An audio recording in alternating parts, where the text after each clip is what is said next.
सत्संगत जी, चाहे भले ही बहाना कुछ भी हो सत्संगत जी, हम गृह प्रवेश करते हैं, जन्मदिन मनाते हैं, शादी विवाह होते हैं सत्संगत जी, यहाँ तक कि जब कोई महात्मा हमारे बीच से शरीर छोड़कर चला जाता है, हम तब भी सत्संग करते हैं।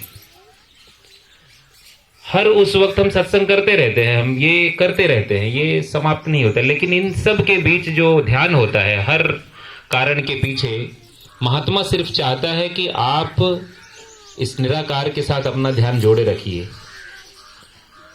क्योंकि भौतिक सुख तो आते जाते रहेंगे सत्संगत जी, आज हैं कल नहीं होंगे।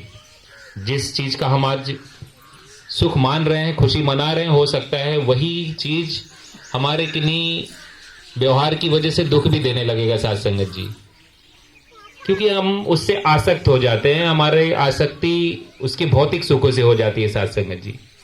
और ये सब चीजें हमें कहीं विचलित न कर दें, बस इसीलिए संत महापुरुष हमें चेताते रहते हैं सत्संगत जी, इसीलिए हमें हमारे कर्म याद दिलाते हैं कि हमें सेवा सिमरन सत्संग करते रहना है, हमें 5 प्रण याद दिलाते हैं कि एक तन मन धन निराकार प्रभु की देन है। ये कोई नई बात नहीं है, निरंकारी मिशन कोई ऐसी बात नहीं कर रहा है कि ये अचानक 100 वर्ष में ये बात उठ गई और ये चलने लगा। ये तो सनातन पुरातन है सत्संगत जी, जब से इस सृष्टि का निर्माण हुआ है तब से ये अलग अलग भाषाओं में, अलग अलग देश काल में यही बातें कही जाती रही।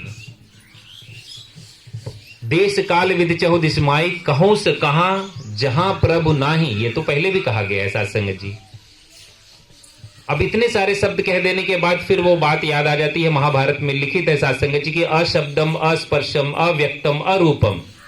ये तो कह रहे हैं कि इसको शब्द से आप पकड़ नहीं सकते, बोलते रहिए दिन रात, आप इसे पकड़ नहीं पाएंगे, इसके रूप को नहीं पकड़ सकते, ये किस प्रकार व्यक्त है या नहीं व्यक्त है, या आप बोल नहीं सकते, आपके बस की बात ही नहीं है।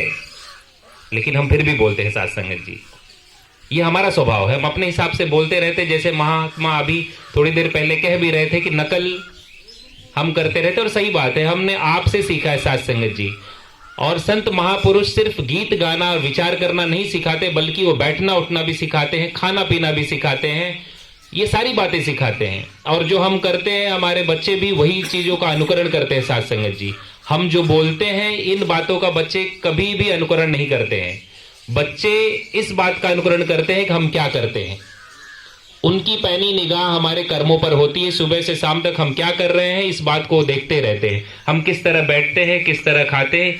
तो अगर अब मेरा बच्चा अपने पड़ोस में बैठे व्यक्ति को खिलाते हैं, जिसे हम पहले भी भोग लगाना कहते थे, किन्हीं और रुपए में भोग लगाते थे, चाहे हम नीचे रख देते थे, पेड़ के पास रख देते थे, करते थे, ये परंपरा सनातन है सत्संगत जी। हम यही आज भी कर रहे हैं, लेकिन हम अपने बगल में बैठे एक चेतन सत्या को भोग लगा रहे हैं। वो जो चेतन है, दिख रहा है, हम